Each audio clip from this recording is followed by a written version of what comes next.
Hey there, and welcome to another edition of my podcast. Today, I want to tell the entrepreneurs out there, or the people who want to be entrepreneurs, something that is going to help you understand why it is that business owners do what they do. And it's a big part of the reason why some people succeed in business and some fail. And it's the aspect of business that you really don't read about. You read business books, you read all the types of things about entrepreneurs, and you don't really hear much about this. So for many of you, it's going to be the first time you've heard of this. And the interesting thing is, as I talk about this concept of the three types of CEOs, you are going to identify yourself with one or two of those three. And it's going to be so eye-opening for you to see why you've possibly struggled in the past and why certain employees that you've hired have been so incredibly helpful for you while others you've clashed with. So here we go. The bottom line is this. There are three types of CEOs. Every single one of us has all of these three CEOs sort of living inside of us, right? And every person who's a business owner, entrepreneur, or CEO has these three living within them. However, we all have one of these types that is our dominant form. It's the one that consumes probably 70% of us and 70% of the decisions we make. Now, some people are a little more exaggerated than that, some a little bit less. But for the most part, we're going to have about 70% of us be one of these types. Then you have a second type that probably consumes about 20 to 25% of you. And then the third type, which is the forgotten type, that might be just a few percent of who you are inside. And most businesses that fail because of the 1/3 that the business owner or the CEO is missing. So instead of just teasing you, let me just give you what these things are. Look, there are three types of CEOs, and we throw these words around, but we're actually wrong when we use some of these words. We don't really know what they mean. So I'm going to say some things, and then I'm going to define what they are for you. Number one, it's the entrepreneur. Number two, it is the operator. And number three, it is the artist. In every single business, you look at a CEO or a business owner, and the business owner is going to be one of these three. Now, for the rest of this episode, I'm going to refer to being one of these three. And the way I'm going to use it is I'm going to pretend like you are 100% that thing. But understand, just because you're one of these three doesn't mean you're not the other ones at all. It just means for the most part, you portray more of this one than the other ones. So here we go. Now, we use the word entrepreneur. We always talk about, oh, so-and-so is an entrepreneur. So-and-so is this. So-and-so is that. It's not true. Not everyone is an entrepreneur. In fact, being an entrepreneur doesn't necessarily mean you're a better entrepreneur than people who are not entrepreneurs, right? So let's define this. Who is the entrepreneur in the business? The way I'll start is I'll give you a brief overview, and then we'll dig deeper into what each of these types are. So let's start with the entrepreneur. The entrepreneur is the one who is a risk taker. It's the one who wants to push the envelope. It's the one who's all about growing the business. And it's like grow, grow, grow, go, go, go, take risks, do this, do that, push, push, push, push, push, right?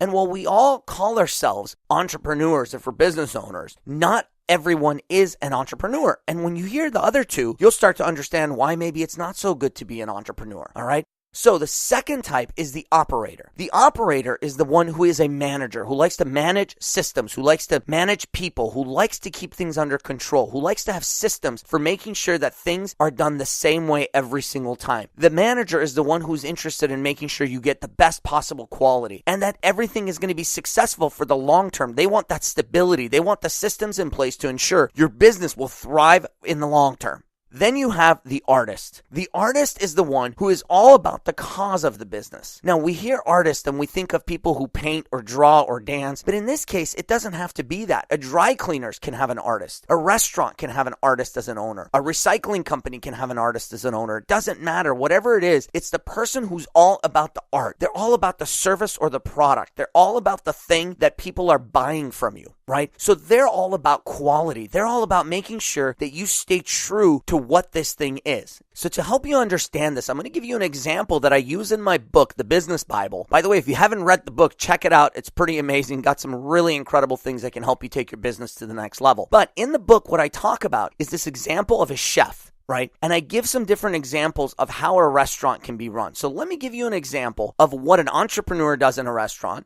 what an operator does, and then what an artist does, okay? So let's assume you have an entrepreneur who opens a restaurant, and it's an Italian restaurant. So this entrepreneur opens a restaurant, and they're doing really well. The business is growing, and the people love the food. What this person is all about is like, let's grow the business. Let's add more seats. Let's expand. Let's open another restaurant in another city nearby. Let's expand to other states. Let's franchise this thing. Let's go, let's go, let's go. It's all about grow, grow, grow, grow, grow, push, push, push, push, push. You know, we're making money. Let's push it. Let's make more money. And then they're taking risks, right? They've got a restaurant that's, let's say, 1,000 1,000 square feet and they're signing a lease on a 5,000 square foot restaurant because they just believe it's going to work. It's okay. Let's push.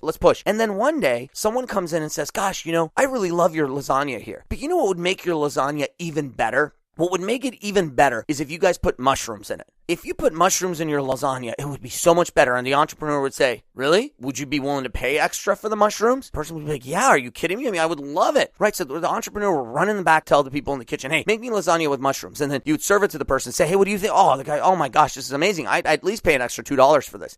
Then the entrepreneur would maybe make a special the next day, right? And say, hey, we have this new lasagna with mushrooms, and charge $2 more and see what kind of an effect it has. And if a bunch of people are like, yeah, we want it, and they're ordering it, guess what? The entrepreneur is going to change the menu and is going to put the lasagna with mushrooms on the menu, right? Simple business. If it makes more money, if it makes sense, I'm going to do it. Now, let's say you have the artist instead.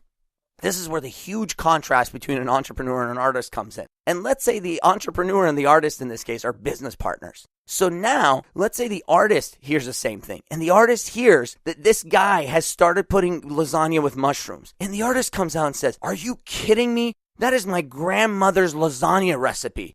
Back in Naples, where I come from, we don't put mushrooms inside of lasagna. It's ridiculous to put mushrooms inside of lasagna. And then the entrepreneur's like, you don't understand. People are willing to pay an extra $2 for this. That could be huge revenue for us. And the artist's like, no, are you kidding me? If we want to just stick everything in there that these people want, we're going to ruin our food. We have to stay true to the Italian food that we represent. Look at the sign outside. It says authentic Italian food from Naples. So we've got to make sure that we're true to the cause. And the entrepreneur says, but you don't understand. People don't like our current lasagna. And he's like, I don't care if they don't like the lasagna. This is the way lasagna is made. And we're going to make it in this way because this is the way it's supposed to be done. See, an artist is all about the way things are supposed to be. An artist is about staying true to the cause. And an artist is the one who will throw someone out of their restaurant if they complain about the food, right? Because the artist cares so much about the art that the art goes beyond the business. Now, as the entrepreneur says, hey, let's open up another branch, the artist is saying, are you kidding me? We can't open up another branch.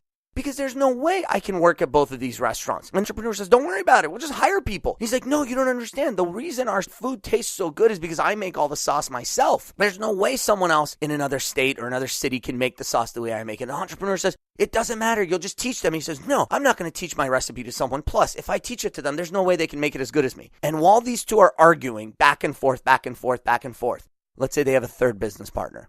And this is the manager, right? Or the operator. The operator comes up and says, hey, what are you guys arguing about? My goodness, you're killing me here. What's all the yelling and screaming about? And the entrepreneur says, well, this guy, the artist, isn't listening to me. He's gonna destroy this business because I'm trying to grow this business. I'm trying to make us a lot more money. And I'm about to sign a lease and I'm trying to make our menu better. And he's getting in the way. And the artist says, are you kidding me? This guy's going to ruin our restaurant. He's going to ruin our food. He's going to destroy it all for us. And people aren't going to like us. Plus, we're not going to have the true, authentic Italian food that we're promising people. And what happens when real Italians come in here? They're going to see that we're just a fake company that's faking this stuff. And the operator says, listen, I don't care how you guys do it. I don't care if you put mushrooms in the lasagna or you don't put mushrooms in the lasagna. Let me tell you the feedback I'm getting from people. The feedback I'm getting from people is that our lasagna tastes different on some days than other days. Because on the days that you're here, Mr. Artist Chef, you're doing things to the food that people are not doing on the days you're not here. So the kitchen isn't cooking the food consistently. Plus, Mr. Entrepreneur, I know you want to put mushrooms in there, but you can't just go and tell the kitchen to start putting mushrooms in there. We've got to make sure we create a recipe of exactly how much mushrooms are going to go in there. And if we're going to put mushrooms in there, what else needs to go in there to blend with it to make it even better? And as far as signing all these new leases, hey, I'm okay with growing. But we got to sit down. We got to do some strategic planning. I want to do some budgeting. I want to see if we can afford this thing. And there's no way we can afford a 5,000 square foot restaurant. See, the operator is all about that consistency. It's about making sure that the systems are in place to get something repeatedly, right? They're not after the quick result. Whereas the entrepreneur is just like grow, go. And the artist is all about the art form. The operator is the one who wants the consistency. And finally, the operator says, look, I don't care if you put mushrooms in the lasagna or not. All I know is I want the food made exactly the same way every single time. And if we want to see what people like more, we're going to do a survey. We're going to serve 25 of them with mushrooms and 25 without. And let's see which one people like better. See, that's the difference between those three. Now, every single one of you listening to this, you are either an entrepreneur, an operator, or you are an artist. And it's critical to identify which of those three you are naturally, because one of those comes to you very, very naturally. And if you've been told your whole life you're an entrepreneur, this is when you start having sort of this internal conflict where you want to believe you're an entrepreneur. But if you're not a risk taker, Let me tell you, if you are not a crazy risk taker, you are not an entrepreneur. You are probably an operator or you're an artist. But because you've been told you're an entrepreneur for so long, you may have adopted that terminology. And you can use that terminology with other people, but you've got to understand an entrepreneur is a crazy risk taker. See, entrepreneurs almost have a disease. Now, I can say that because I'm an entrepreneur first in most of my businesses. And it's interesting because this is something I had been taught in the past. And I thought that people were born as one of these things and they stayed at one of these things. And it turns out that in a different business, you may actually be something different. See, as you're listening to this podcast, this is part of Titanium Success for me, but that's only one of 6 companies that I run. Ironically, Titanium Success is the only unprofitable company that I operate. And guess what? It's the only company in which I am an artist. In every one of my other businesses, I'm an entrepreneur first. When it comes to Titanium Success, I'm an artist. That's why I'm standing here on a Friday morning and I'm recording a podcast that is going to go out there for the world to listen to for free. Are you kidding me? In my other businesses as an entrepreneur, I would say, no, we're not going to put free content out there. If I'm going to spend time recording something, it's going to be something we can get paid for. So the entrepreneur is trying to grow the business, pushing it crazy, doing things that are just out of this world. Now, what I can tell you is this. One of these things comes naturally to you. And then there's a second one that you can adapt to learn, all right? And you can hone and you can make it better. But then there's a third one that I guarantee you, I assure you, I promise you, there is no way you are going to be able to develop that third one to the level it needs to be at for you to succeed. And if you try, it is a complete waste of your time because guess what? There's someone else out there who is that person. And if you were to bring them into your business, they would complete you as a CEO and they would complete your business. So the key is you've got to identify which of these you are, which one you can adapt to learn, and then which one is the one that you're just going to hire someone to take care of. And in the best companies in the world, whether they're 2 people companies or 2,000 people companies, you see that at the top of the company, you have this thing where you have possibly someone who's an entrepreneur and can adapt to the artist. And then there's an operator, or it's an operator who can adapt to entrepreneurship, and then you have an artist. It doesn't matter. The mixture is not what's important. It's important that you as the CEO, as the business owner, take one of those things and make sure that's the one that you're born with. That's the one that's naturally inside of you. You adapt to the second one, learn the ways of that second one, hone it, and make it even better. And then find someone for that third one. If you do that, your business will go to levels you've never imagined. Now, let me tell you, if you are missing the entrepreneurial piece and you're an operator first, and an artist second, let me tell you exactly what your business looks like. I can describe this to you, and if this is your business, this is what you are. So let's take the case of someone who is an operator first, artist second, and entrepreneur last. What your business is I guarantee you, you have a profitable business, number one. Your business is stable. You probably work fairly normal hours, but you probably can't take long, ridiculous vacations. You have to be on top of your business, but your business functions fairly well. You deliver a good product, a good service. You have high customer service reviews. And things in your company work fairly well. But I guarantee you, if you've been in business for 5 years, you haven't grown your business as much as you want. You're probably not making as much money as you want. You haven't pushed the business to that next level. And it's because the entrepreneur in you is lacking, right? Now, let's say, what if you're an artist first, an operator second, and an entrepreneur third?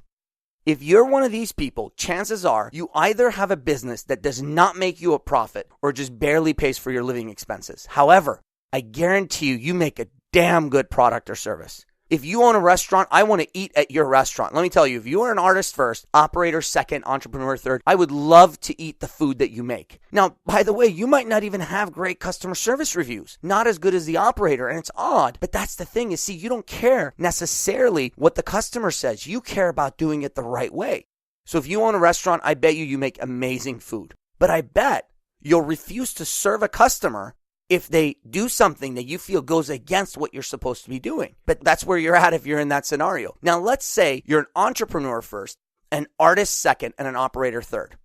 I can tell you what this is because this is who I am. What you probably have is you have a business or businesses that have grown way too fast, that are typically out of control at all times. By the way, this is unless you've brought on an operator to fill in that gap, right? In all these cases, we're assuming you don't have that third piece yet. So you have these businesses that are growing exponentially. They're doing incredible things. Some are making huge amounts of money. Some are losing money. Some months you win, some months you lose, but it's always up and down. It's all over the place, right? And I guarantee you, you can actually get away from your business for long periods of time, but things start to fall apart, right? But there's no systems in place necessarily for you to see those things falling apart immediately. So when they fall apart, you notice them later. But in the operator's world, those things are right in front of you. Now, let's say you have a business where you're two of these things and you bring in that third person.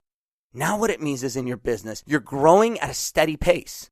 But see, the entrepreneur can't just put his foot on the gas pedal and go, right? Because grow, gone. You've heard that saying before. That's what happens to a lot of businesses. The operator is going to come in, put a little bit of the brakes on and say, no, let's back up. Let's slow down. Let's not take crazy risks. And then the artist is going to make sure you stay true to your art form. So if you have these three things in place, you can thrive as a business owner. What I want you to understand here before I let you go is you must identify which of these three you are, and then identify which of these you can adapt to the best, and then find the third piece that you're missing. And I don't care if you're launching a company today, find the third piece.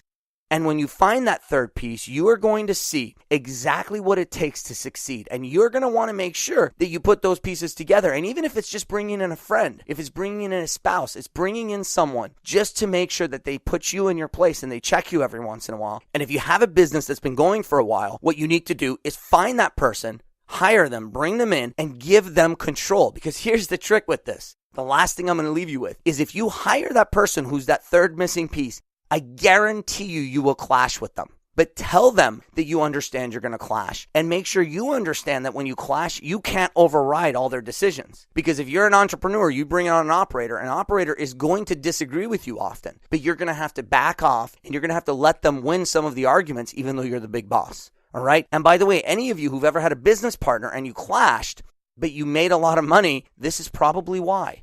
You probably didn't get along with the business partner, but because there were two different personality types, your business probably thrived and you just didn't even know it. You didn't realize that all the horrible decisions that the other person is making are actually helping you be more successful. And the decisions that they think you're making that are horrible are making them more successful. So get out there, put this stuff to use. I love you all, and I want to always remind you, lead with your heart.